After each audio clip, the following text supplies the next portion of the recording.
Girl, you must be boo-boo the damn fool, because only a clown would think I would do something as stupid and crazy as that. Leslie, you was crazy, girl. Hey, y'all. Welcome back to my channel. Hi, I am Shar, and I am your recap auntie, and we are here to do our Moo review. Recap auntie, Moo review for episode number 33 for Beyond the Gates. Whew, okay. She crazy. I mean, I already knew she was crazy, but a lot of truths have come out in this particular episode. It was like a lot of one-on-ones, like deep conversations in this episode. Very deep. And I was very surprised at what really came up. Now he about to leave, but at the same time, we find a lot more that Nicole and Ted were not as perfect as I said. I said when they did their video, like on episode number 3 or 4, that they on that camera like everything is damn perfect. Ain't no couple perfect. Sorry. And Nicole, you missing some part of the story. I caught it. Hopefully y'all did too. So thank you so much for coming to my channel. I am here to do the recap of Beyond the Gates. Here's my laptop.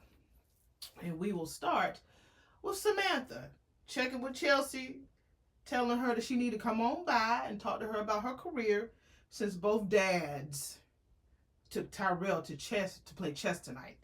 So then we see Danny, who came by to see Samantha. Samantha like, hey, Auntie Danny.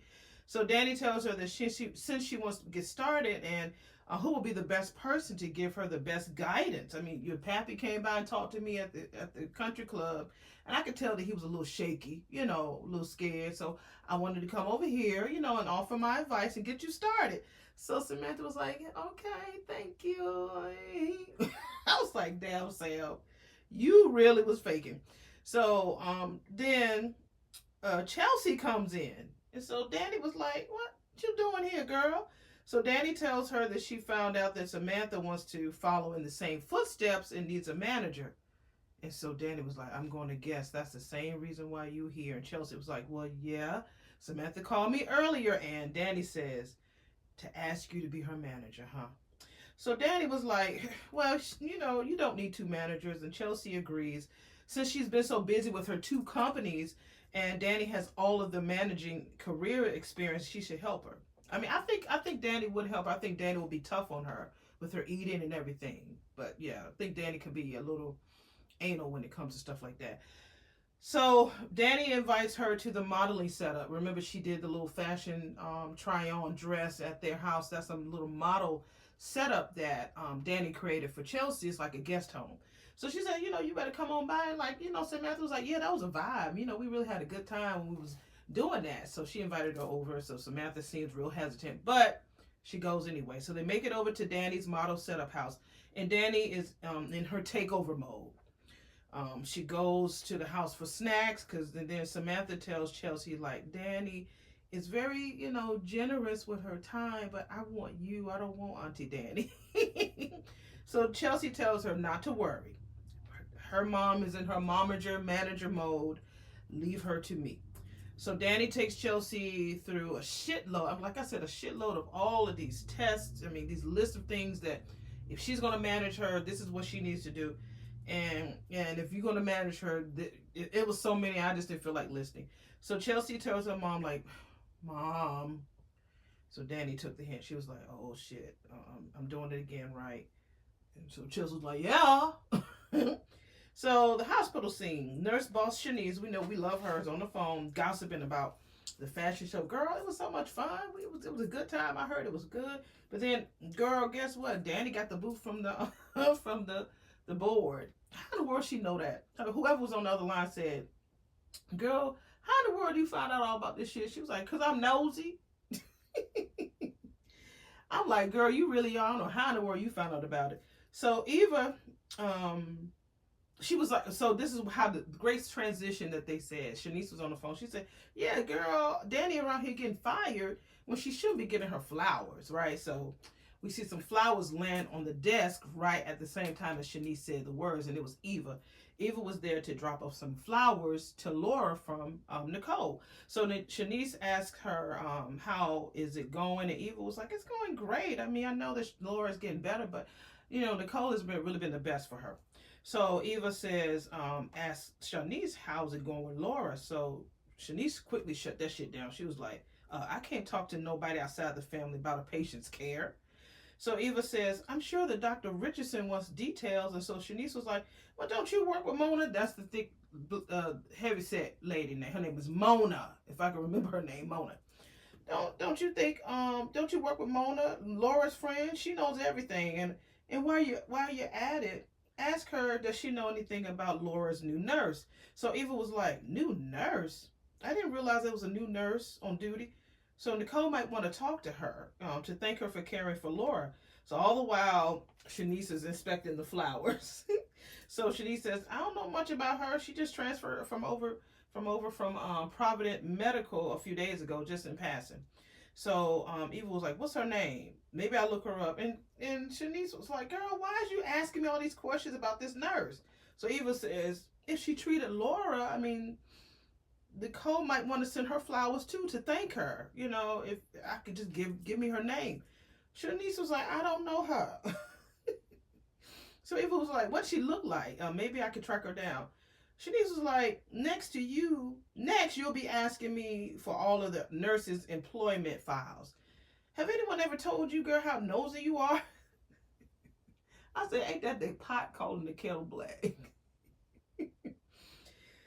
And I was like, and so Eva was like, kind of have to be that way to be a good assistant. First rule, never take no for an answer. So Shanice was like, well, I'm trying to be a good nurse. And my first rule is never let the phones go unanswered. So she left Eva standing at the desk, and she said, so if you excuse me. So she answered the phone and said nurse's station. So Leslie, honey, child. She got that god awful wig on a like a little foam wig head stand and fluffing it up. Just just thinking this is so beautiful.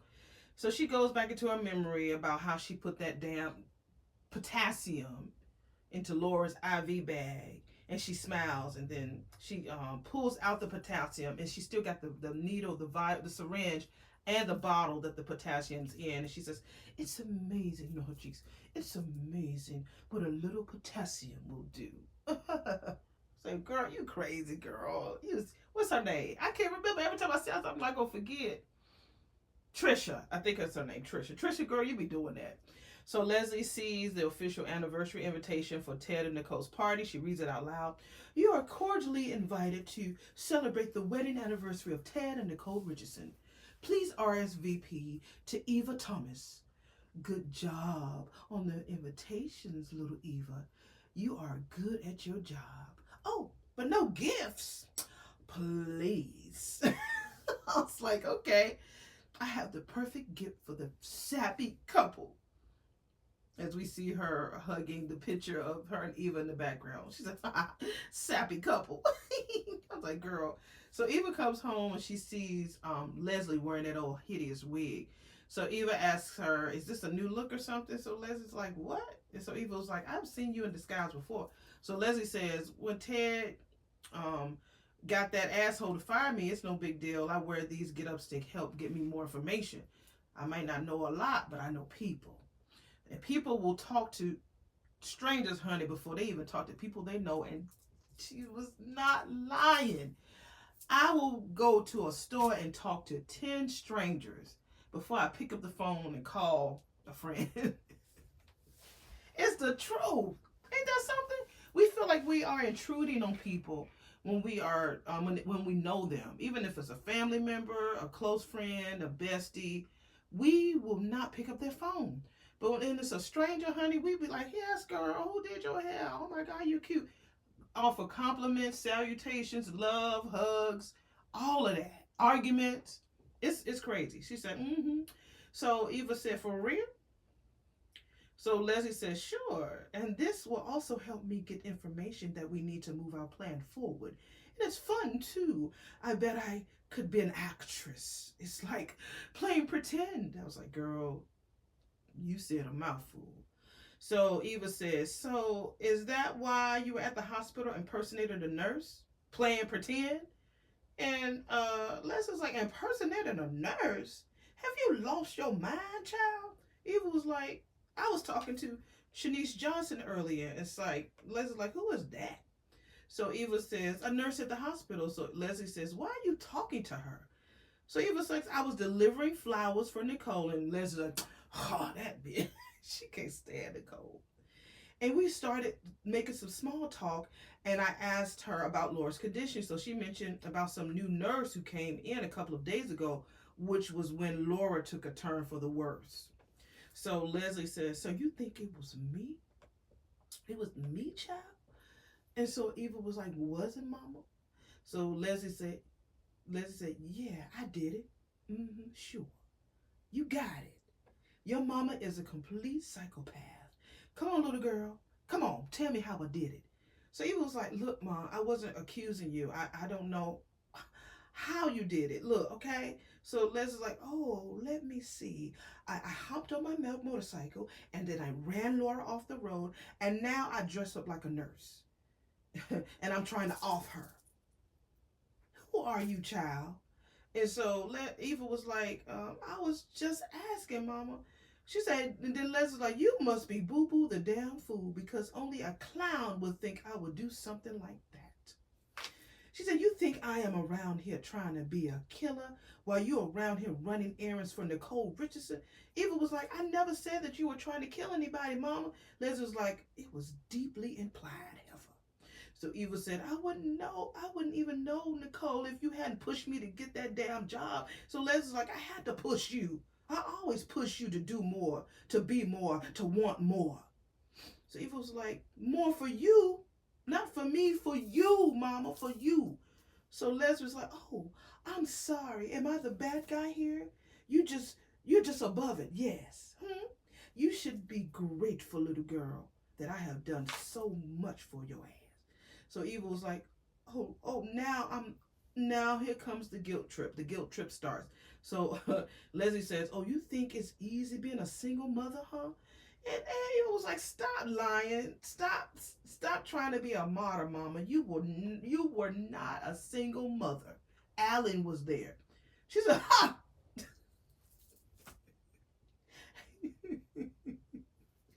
Alan was there like a rug growing mites, but we got by. Oh, but what we could have had, he certainly was not Ted. So Eva was like, no, he wasn't Ted, but he was there. And Ted didn't even want me. Little did she know. I'm starting to think that she might be his dad, his daughter. I'm starting to think that. So Leslie was like, honey, all I'm trying to do now is to fix the wreck that those bastards made of our lives. Can't you see that? Baby, you gotta listen to me. And Eva was like, Mama, I'm sorry. I know how much you've done for me, and I love you so much. I didn't mean to accuse you of hurting Laura. You are not the only one with imagination, okay? I guess I let mine run away with me. But I get scared. And so Leslie was like, of me? Eva was like, of you taking your plans too far. Like, I mean, what's going to happen if you don't sort of pull back?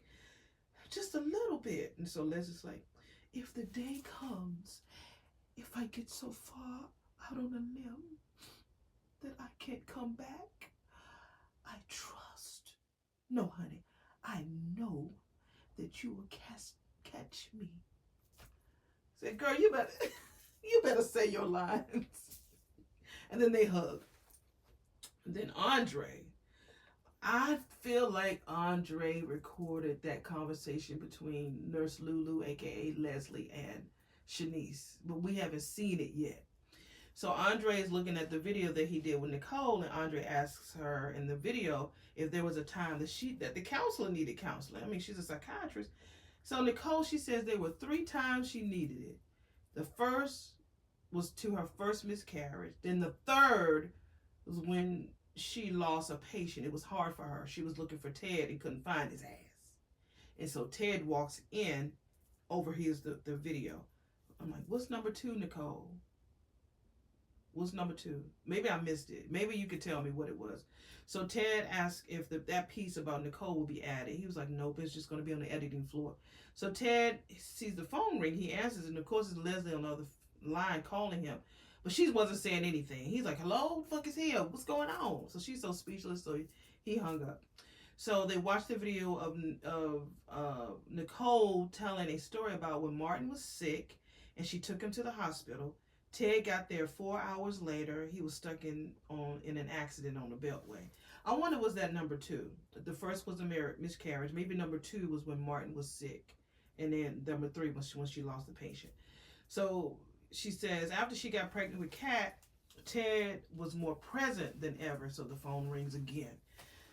So he looks at the phone because he knows who it is, and Ted tells Andre he's doing a good job with this whole documentary thing. Because, Andre is more of a photographer. He's not a documentary videographer. So he said he will be there. He wants to take pictures for them, too, at the party. And so they give each other a big hug and a big dap and about being a better man and an example. Andre just tells Ted, like, man, you a good example. You ain't nothing like no Bill Hamilton, because Bill Hamilton treated Danny bad. Of course, Andre is speaking from the perspective of just hearing about it, nosiness, but because he's close to Danny, he knows what Danny's shit that she's been going through with trying to heal from Bill, and he's really being biased about it, but he's being like passionately biased because he sees what Danny has gone through. So he was like telling Ted that Andre was saying that you will never be like no Bill Hamilton, how he cheated right under Danny's nose, lied to the mother of his kids. He was just going on and on. So Ted was like, stop, Andre, fuck, stop. I'm not who you think I am. And he got up, right? So Andre was still sitting on the couch, and so we saw Ted walk across the camera. I was like, that was a nice package shot, crotch shot.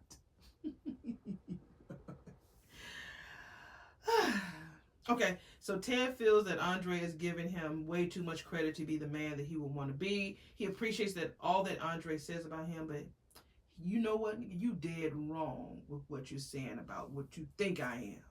So Andre apologized. He's like, look, I didn't mean to make you feel tight, Unc. He tells him that that you can confide in me about anything like I can confide in you. You ain't confide in him like that, Andre. Did you tell him that you was fucking Danny? No. So Ted tells him with a little hesitation, he says, I am no different than Bill Hamilton. As much as he hates to admit it, he has been unfaithful too. So Andre seemed shook. He was like, what? So it was 20 years ago. They kept having miscarriages, and Nicole was going through some mental stuff, and he was working more and pulling away and hanging out with his friends and his frat brother. What frat are you in, Ted? Are you a Sigma? It would be cool if you are. His frat brothers. So he met this lady. He was going out. She was a waitress by day and a bartender by night. He was like, she was silly, carefree, and had this odd sense of humor that he really, I guess it was refreshing. I ain't gonna say he liked it, but it was different than what he was dealing with when they was going through their tough times with the miscarriages and stuff. So Andre was like, so this is a one-off, right? You just hit it and quit it. It was a one-night stand, right? So Ted was like, nah, man, I had to convince her that it was much more than just sex, so he couldn't feel guilty. Then she got pregnant, man. So Andre was like, you got another kid out there, Nick? So Ted was like, nah, she got it taken care of. The abortion was her decision. But I'm damn sure, I'm relieved though. And so Andre was like, then what? So Ted was like, then she left town, and then I realized how much I loved and wanted Nicole, and I needed to be a better man, a better husband, and a better father. So Andre was like, did Auntie forgive you? And so Ted was like, she ain't never find out, God willing, and she never does. So Andre's like, I'm afraid to ask, but why is this all in your mind right now? Are you sick or something? You finna die? What's going on?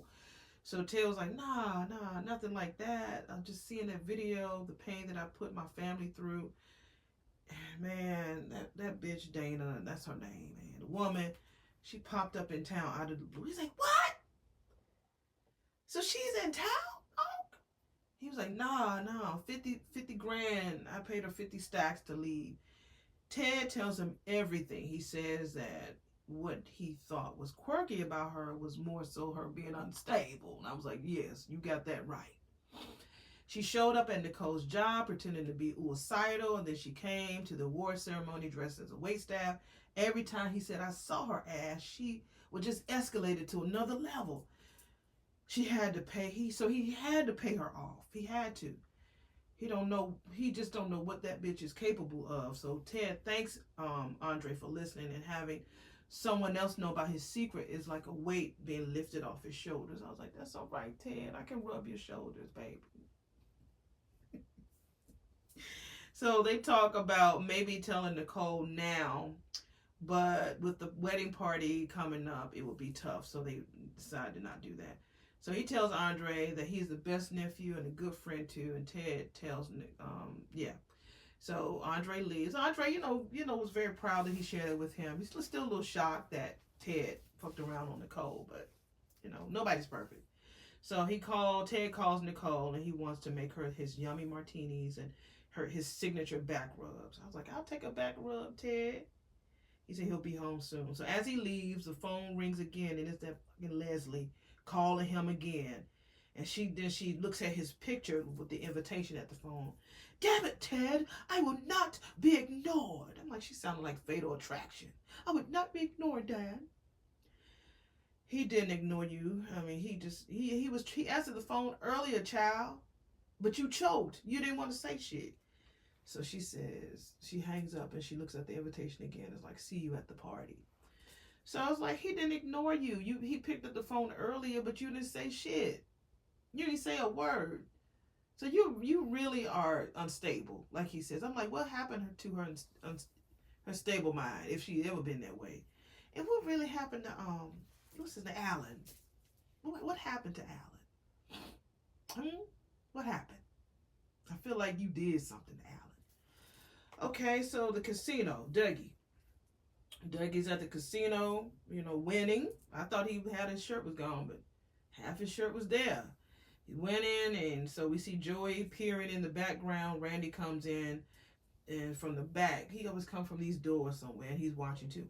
Like, why is Randy always wearing black? Is that the diabolical black? Is that what's going to be his colors no matter what? Is that the uniform? So if you're a dirty guy, you're going to wear black? So he's winning, and he says that it's going to be a good lucky charm to have him here because Randy shows up. And so Dougie places 10 stacks on the table. So Randy tells him, like, man, you might want to quit while you're ahead. So Dougie gets a call from Shanice and tells him that you need to be there stat. They have this heart victim coming in, and we need surgery right away. He's like, what about the other doctor? He ain't here, so you need to bring your ass here right now. So he leaves the casino table, left all that money on the table. So Randy tells Joey where Dougie went. So he arrives, and he don't look so great. Shanice asking, what the fuck is going on with you? And so Dougie is in surgery, Dougie's in surgery, but his mind is elsewhere. He's sleepy, he's lethargic, he can't focus. He's thinking about those winnings that he left on the table. His hands are shaking. His mind goes to the table, to the blackjack table, not the operating table.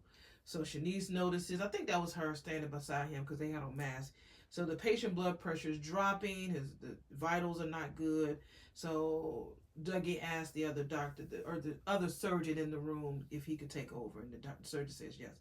So Dougie walks out of the surgery and gets a call from Randy. So he said, man, I'm exhausted. I can't think straight. I'd be here all day and at the casino all night. He's like, one of these got to give, man, and I cannot lose my job. I've been working too many years for this. He says that he's going to give up gambling. I'm like, okay, my name is Esther. Esther Roll. You ain't doing that. You ain't got to stop gambling. And then we see Vanessa. She didn't come in until like 30 minutes into the show. She's sitting there because Tita is all pushed up and stuff. I guess Doug was supposed to come there and meet her for a date or whatever. I don't know.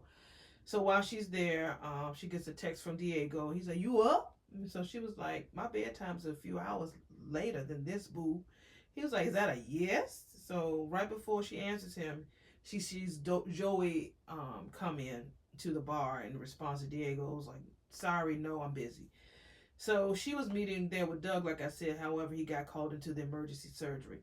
So Joey just pops up because he wanted to meet her. I'm like, did Joey cause that incident to happen so that he could go and do this heart surgery so he could show up? Because he was like, thank you for meeting with me. I thought that was weird. So, because I just don't think that things when it comes to Joey just happen to happen, you know. So Joey talks about long hours and can be a lonely marriage. He talks about he used to be married to this lady, and he was so gung ho and focused on building his casino that he neglected his marriage. The wife wound up sleeping, fucking around on him with his pit balls. I guess he said that's the pit boss is the person that keeps watch of the cards, make sure they not using no fake ass cards. They not, doing all this cheating, cheat the damn system, casino system. So Vanessa asked him so he's like, well, what happened? She said, what happened? He said, I had to do some talking and get rid of, the pit boss. So she was like, well, how did you do it? He was like, look, I don't want to talk about my ex no more. Tell me about Dudley. I was like, is that a little shade? Is that a little racial shade? Because I didn't like that. I didn't like that. First you said boy, now you saying Dudley. I just Vanessa was like, it's Doug. It's short for Douglas. And we found out that her and Doug have been together since high school. They have 2 kids in college. I hopefully they'll show them pretty soon. I bet you they're beautiful. And they've been together all along. And his dating. So she was like, yeah, I see that your dating life has been all over the gossip sites. He was like, well, don't believe everything you read on the internet, especially when it's about me. And that's about it. I mean, you see Eva and Andre somehow just pop up at that same club together, and I don't know, I can't even remember the conversation. They were just talking about, I don't know. Just know Eva and Andre was talking. He was like, haven't I seen you before? And she's like, oh, Andre. She just said that he just left her. She was like, oh, how's he doing? He's doing fine. It was real short. It wasn't really deep. So I don't even remember. I saw them talking. They was drinking. That was it. I guess Eva went there right before she went home. And Andre went there right after he had his conversation with Ted. And that was it. It wasn't really anything that I remember between their scene. If I missed anything, y'all let me know. And that was it. I mean, the conversation that Ted finally got off his chest about him cheating with Nicole, and we find out why. That's not justifiable. It's not an excuse. But I'm glad that he was able to get it off his chest. I could have rubbed it and made it better though. But he got it off his chest. He was able to talk to his nephew about what happened and that the girl is there. But I'm hoping that Andre will show him a copy of all of the footage that he's taken so far before he edits it down, and Ted will see Leslie's face, or Dana's face, on the video. He says, what the fuck she doing at the hospital? So yeah, it was good. It was a good Friday episode. Leslie has some problems. I can't wait to hear about her life. Hopefully they will expound on her life and why she is the way she is. What happened for her to be as unstable as she is. What happened to Alan? Where's he? I mean, I know he's dead, but what happened? What happened to him? Was it cancer? What was it? It was good. It was good. It wasn't better than 32 because Anita let that lady have it. You hear me? Miss Hannah thought she was going to disrespect. Y'all still like, girl, you still talking about. Miss Hannah thought she was going to disrespect her. No, she ain't going to get that. Yeah, I mean, Danny trying to step in. I think Danny will be a great manager for Samantha. Samantha is looking more for social media popularity. But I don't think that she knows that Danny can put her in like high fashion popularity. It's more than just having 1 million plus followers on IG or wherever you got the followers.